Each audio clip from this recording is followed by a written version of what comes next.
deixa eu trazer esse caso que está movimentando a atenção em todo o Brasil e no mundo, repercutindo no mundo, que é a história da publicação de uma carta aberta. Na verdade, não mandaram carta pro presidente Lula, gente. Foi no site lá do presidente americano que ele publicou, e aí repercutiu no mundo todo. Eu vou começar chamando o Felipe Melo para mostrar que no Rio de Janeiro também tem impacto.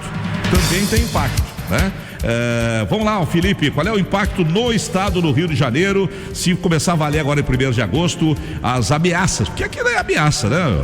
A chantagem do presidente americano, Felipe. Olha, Cláudio Monteiro, o Rio de Janeiro terá um impacto, por exemplo, na exportação de aço. Nós exportamos aço aqui, tem a siderúrgica Ternium lá em Santa Cruz, que é a antiga Companhia Siderúrgica do Atlântico. Temos a CSN em Volta Redonda. Um estudo que foi divulgado ontem pela Universidade Federal de Minas Gerais calcula que o estado do Rio de Janeiro poderá ter uma perda de R$1 bilhão só na parte industrial. O estado do Rio é o segundo maior exportador para os Estados Unidos, só perde para São Paulo, e são com produtos industrializados que geram muito mais empregos do que o agronegócio, Clóvis. Olha aqui, gente, a repercussão no mundo dessa chantagem tarifária do presidente Trump contra o Brasil. O New York Times, importantíssimo jornal e site americano, afirma que, o jornal americano, hein, gente, afirma que o Brasil e Estados Unidos parecem ter aberto uma guerra comercial repentina.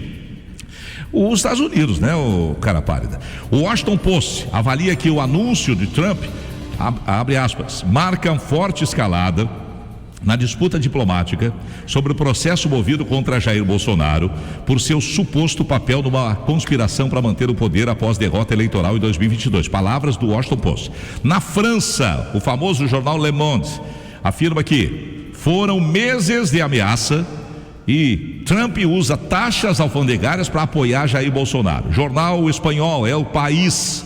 Trump lançou seu ataque mais brutal contra o Brasil. E ainda, a má notícia para os americanos é que o aumento das tarifas pode impactar nos seus cafés da manhã. O britânico The Guardian chamou atenção para o tom da carta. Trump evitou sua carta modelo padrão e criticou o julgamento que Bolsonaro enfrenta no Brasil. Bem, gente, eu estou recebendo ao vivo, no famoso estúdio da Tupi do Rio de Janeiro, o secretário nacional de Assuntos Parlamentares, André Siciliano, vai comentar essa bomba internacional do momento, ameaça do presidente americano de impor tarifas de 50% sobre os produtos brasileiros que vão para os Estados Unidos. O que isso significa? Qual é o peso disso? Quais são os próximos passos? O impacto do agronegócio para a aviação brasileira, a Embraer mais especialmente. Vamos lá, secretário nacional de Assuntos Parlamentares, André Siciliano, bom dia. Bom dia, Clóvis, bom dia, Felipe Melo, bom dia, Ana. Para mim é um prazer estar de volta aqui. Faz tempo que não aparecia, né, secretário? É verdade. Bem, primeiro agradecer a direção aqui da rádio e aos ouvintes. O Clóvis, bem da verdade, o Donald Trump tem feito isso com o mundo inteiro. É verdade. Anunciando taxas. O que é uma taxa, né? Você produz um produto como o Felipe acabou de falar aqui agora do aço da Ternium aqui em Santa Cruz, e você vende, é um mercado mundial de placas de aço. Aí você vende, por hipótese, custa $100 uma placa. Quando você tem uma sobretaxa, uma tarifa de 50%, ela vai passar a ser vendida no exterior a $150. Olha, se nós trouxermos um outro exemplo, que aqui em Friburgo tem as lingeries, né? Vende lá uma peça de lingerie por $10, Ana. E aí você faz uma sobretaxa de 50%. Essa peça vai passar a custar $15. Naquele mercado que você tem ali uma produção, você tem empregos, isso impacta. Quando você tem uma sobretaxa, você perde competitividade. Perder competitividade, perder a produção e perder os empregos. Então, esse é o geralzão. E qual é o argumento dele para sobretaxar produtos do mundo inteiro? Fez isso com o Canadá, com o México, com o Japão, verdade, com a China. É que os Estados Unidos tinha ali uma competição onde ele comprava mais do que vendia para aquele país. Por exemplo, o déficit comercial dos Estados Unidos com a China são da ordem de $295 bilhões. É a chamada balança comercial. A balança comercial. A China vende mais do que compra dos Estados Unidos. No Brasil é o contrário. A gente compra mais. No ano passado foi da ordem de $7,6 bilhões o déficit contra a gente, quer dizer, a gente compra mais do americano. E compra mais o quê? Turbina de avião, óleo, gás natural. E o americano compra o que nosso? Café, milho, açúcar,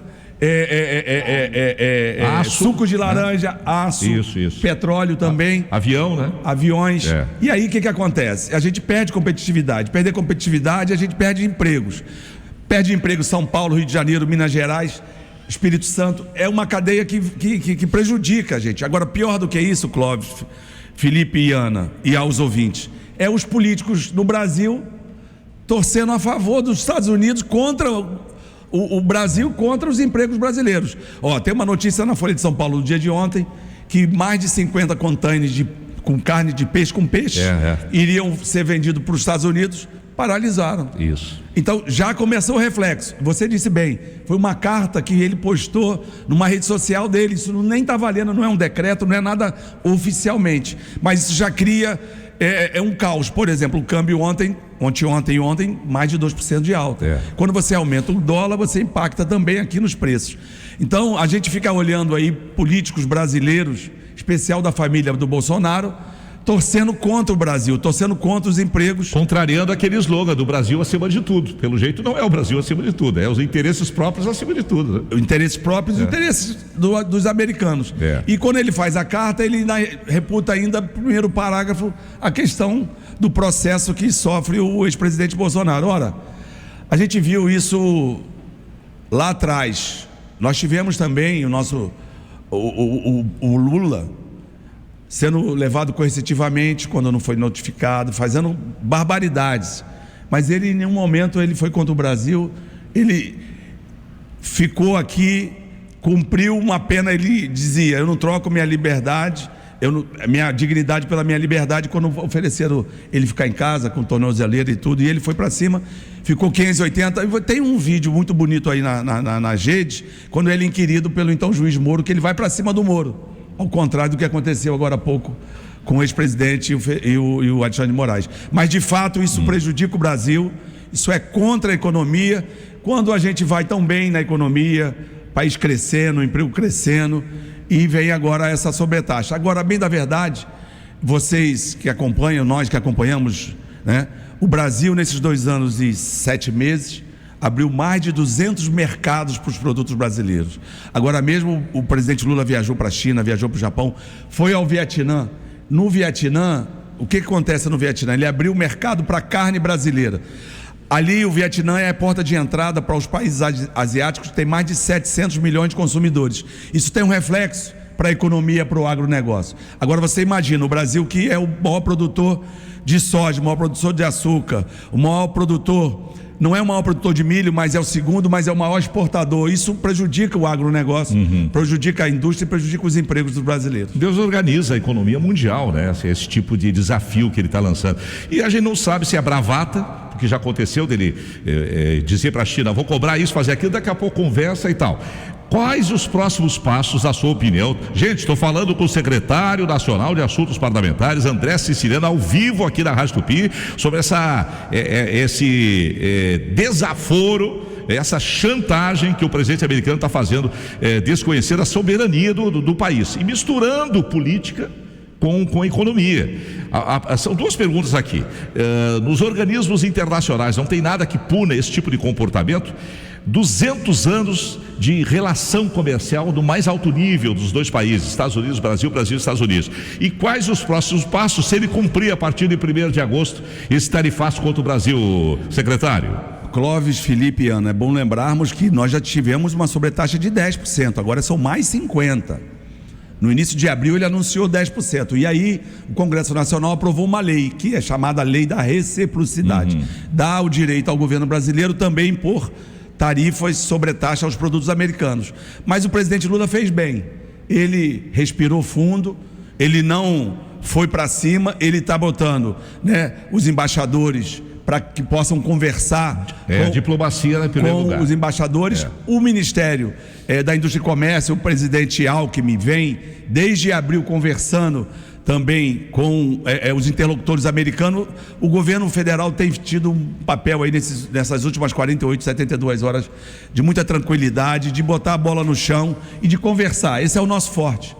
Como você disse, o Brasil tem uma tradição de mais de 200 anos de comércio com os americanos, e é isso, a gente precisa conversar. Logicamente, chegando lá, 1º de agosto, se essas tarifas passarem a valer, nós temos instrumentos para também taxar os produtos americanos. Mas o que eu tenho ouvido internamente no governo é que a gente vai fazer isso pontualmente.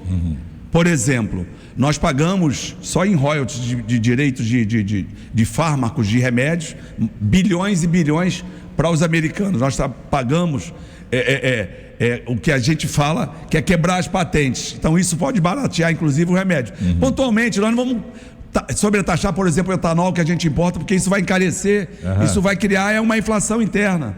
E o governo, primeiro, acredita que com a negociação, com a conversa, isso, como você disse também, Clóvis, o presidente americano já fez isso outras vezes. Isso. E foi bravata de dizer que vai sobretaxar em 50%, 100% outros países, e voltou atrás. E a gente espera isso. Pior do que fazer a taxar os produtos brasileiros é querer negociar com o poder autônomo, que é o judiciário. É um processo que está seguindo, que está dando oportunidade. Isso, cá entre nós, secretário, é inegociável, que mexe com a soberania e com as nossas instituições. Quer dizer, se ceder, imagina que não, vamos parar, então tudo bem, para tudo, perdoa lá o pessoal e vamos embora. O próximo pedido vai ser qual? Vai ser o próximo abuso?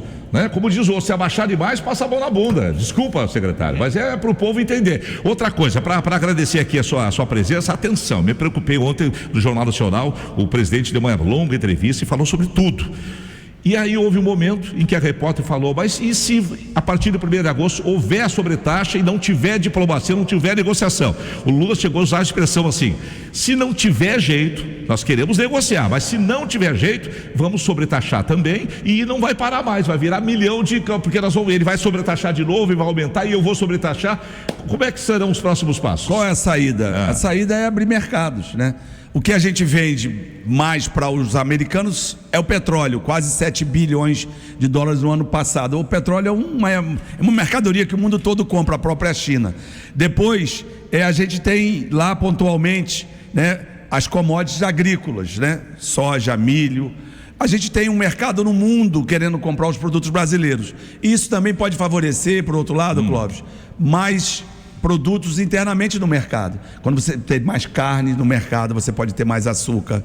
Então você tem também o nosso mercado interno que a gente vem expandindo. Então, mas o ótimo é negociar e a gente tirar essa taxa, porque essa taxa não tem o porquê, ao contrário de outros países que o americano tem desvantagens na compra e venda, no comércio mundial, como você disse, no superávit ou déficit, o brasileiro compra mais do mercado americano do que vende. Então é o bom senso, é baixar a bola e é conversar. Isso o presidente Lula faz bem. Muito bem, eu vou encerrar a Crônica da Cidade, que nós temos comercial, mas já que o senhor está aqui, eu vou lhe oferecer mais um cafezinho, um pãozinho de queijo, porque eu queria falar sobre assuntos que interessam ao Rio de Janeiro, que é a segurança pública e a nova proposta de isenção de imposto de renda. Posso contar com o senhor? Por favor. Então tá, já nós voltamos.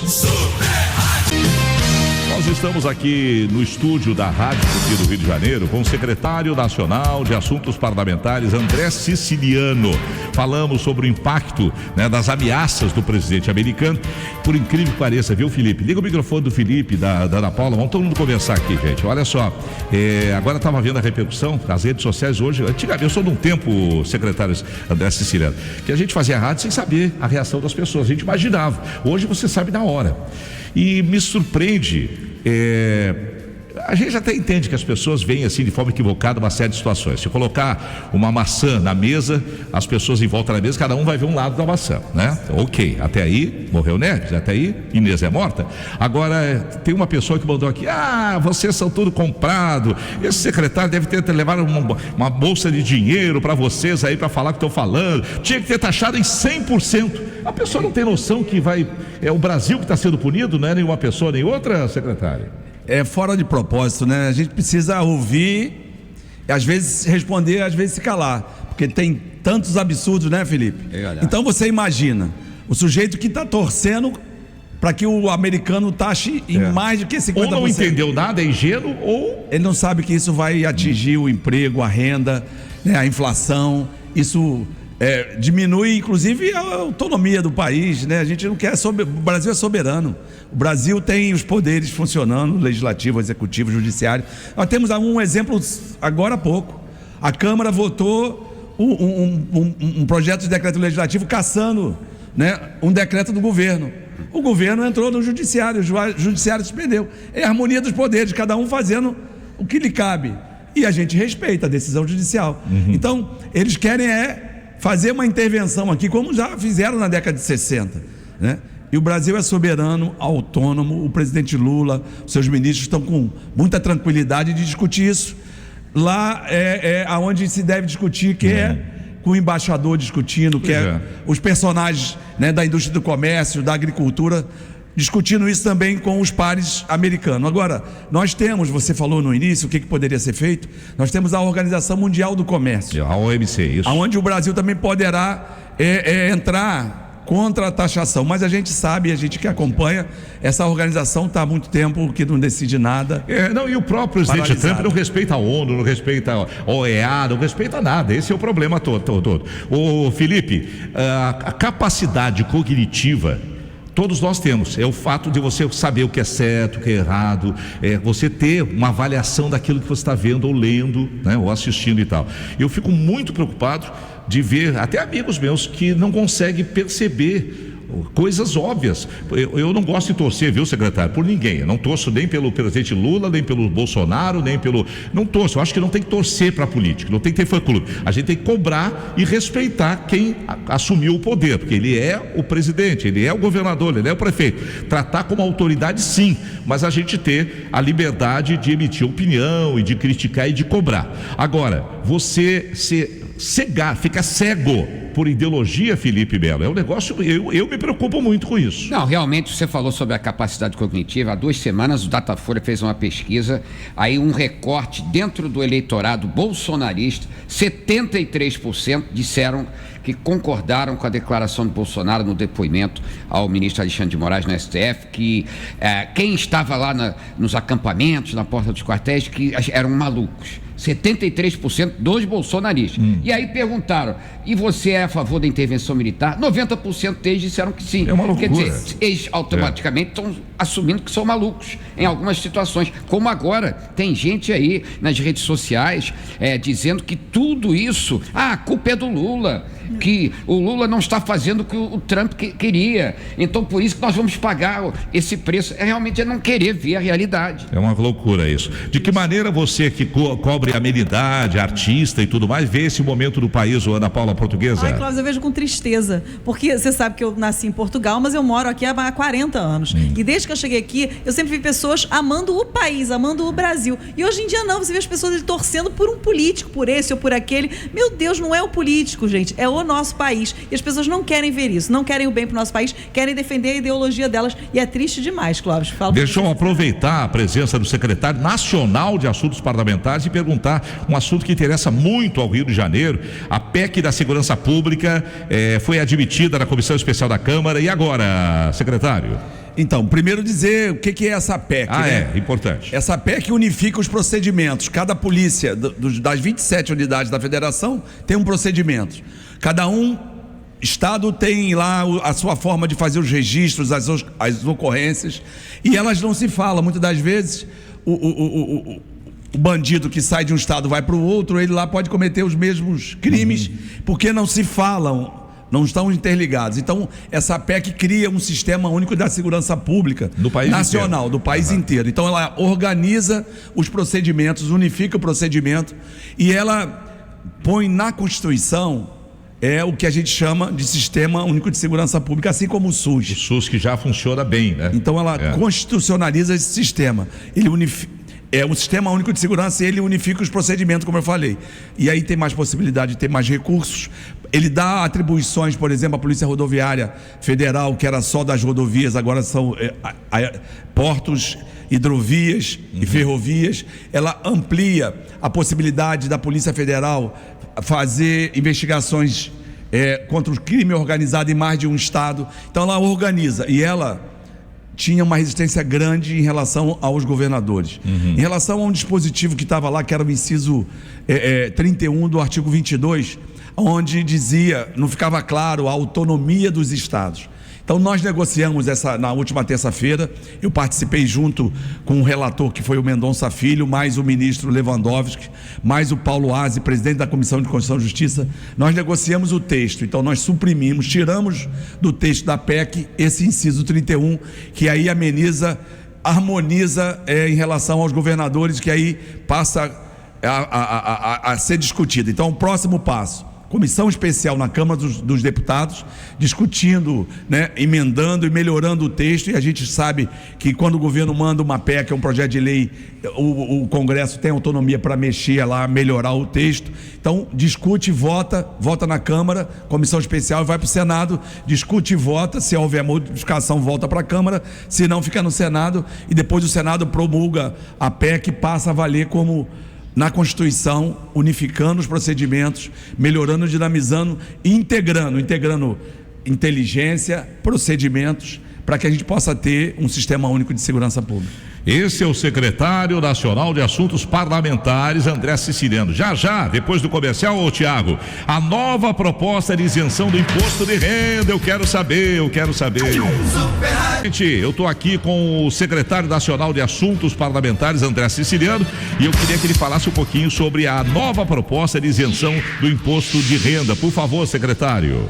Então, Clóvis, primeiro lembrar que o presidente Lula, desde o primeiro ano dele, ele corrigiu a tabela do imposto de renda.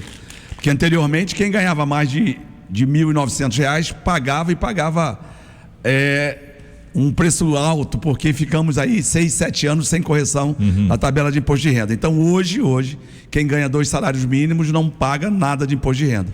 A pretensão do governo, ao apresentar o projeto de lei 1087, é isentar aquele trabalhador que ganha até R$5.000 do imposto de renda.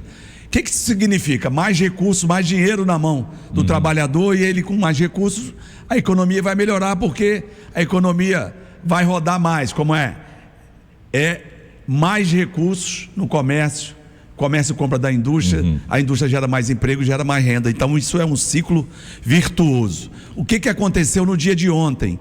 O relator desse projeto de lei, o deputado Arthur Lira, apresentou o seu relatório, que agora será votado na próxima semana, na comissão especial que discute a isenção do imposto de renda. A novidade é que quem ganha até R$5.000 terá isenção total do imposto de renda.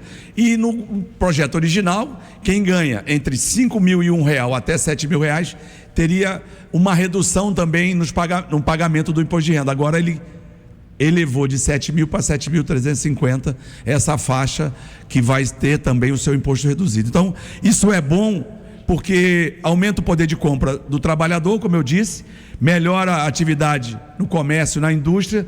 Isso reduz a desigualdade social, porque hoje no Brasil quem paga imposto mesmo é o assalariado, porque tem descontado na fonte o seu imposto. Aqueles que ganham mais de 100 mil, por exemplo, mais de R$100.000 por mês, quando chega no ano, muitas das vezes ele paga 3, 4, 5% de imposto. Quando o trabalhador que ganha até R$5.000 hoje paga 27,5%. Deixa eu aproveitar a sua presença importante e falar sobre o IOF, essa polêmica toda, essa briga do Congresso com o Executivo e o rombo, das contas públicas. Mas também não seria uma solução diminuir as isenções, incentivos fiscais? Diz que essa conta chega a 800 bilhões, mas é uma coisa secular, mas nunca se mexe nesse tipo de coisa. É muito delicado, secretário. É que quando você mexe nos incentivos fiscais, você mexe nos interesses das grandes corporações. Mas vou dar um exemplo.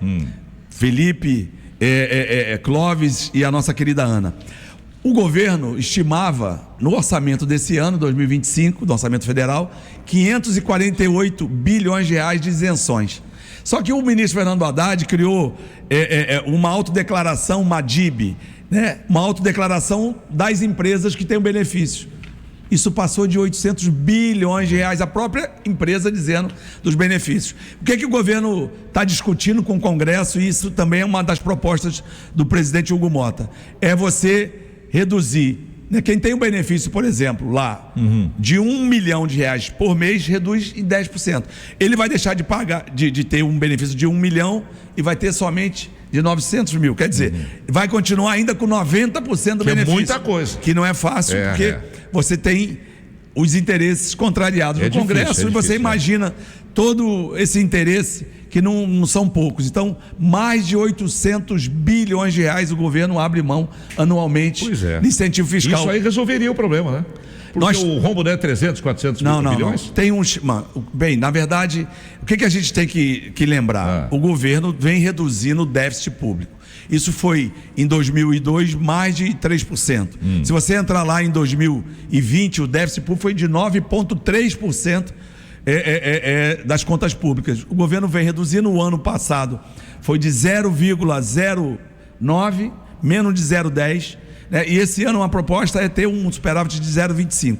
Então, para o governo cumprir a meta, ele precisa de ter uma arrecadação em torno aí de 30 a 40 bilhões de reais nesse ano, para ter o superávit, que é cumprir a meta do arcabouço fiscal. Então, estamos discutindo 30 a 40 bi, Felipe. Só em isenções são mais de 800. Então, se você reduzir em 10%, você vai ter um superávit muito maior, estimado uma conta. Mas vai ter que mexer nesse ponto nevrálgico nesses que ninguém interesses. Mexe. Em relação ao IOF, a gente tem que lembrar que até 2022 esse IOF era da ordem de 6,38%. 6,38%. No finalzinho de dezembro de 2022, o Paulo Guedes baixou um decreto reduzindo em 23 para 5,38, reduzindo em 24 para 4,38, reduzindo em 23 para 3,38. Então ele faz um decreto que tira a receita dos governos, de 2023 para frente. O que o governo fez foi fazer um equilíbrio. Houve uma discussão, que era mais ou era menos. Se tivemos um entendimento naquele domingo, que foi aquela reunião dita como histórica, eu participei daquela reunião, e depois 24 horas depois desandou, porque quando mexe com o interesse dos bancos, das bets, e das grandes corporações, a gente tem essa reação. O governo está discutindo com o Congresso, com a Câmara, com o Senado, e é bom que seja assim, para a gente chegar a um bom termo, para que a gente possa chegar, para que as contas estejam como o governo quer, presidente Lula e o ministro Haddad, equilibradas com superávit em 2025. Com as minhas contas com o tempo aqui. Obrigado, secretário nacional de Assuntos Parlamentares, André Siciliano. Muito obrigado pela presença, viu? Eu que agradeço. Obrigado, Ana. Obrigado, Felipe. Obrigado, Clóvis, e aos ouvintes e à direção da Rádio Tupi.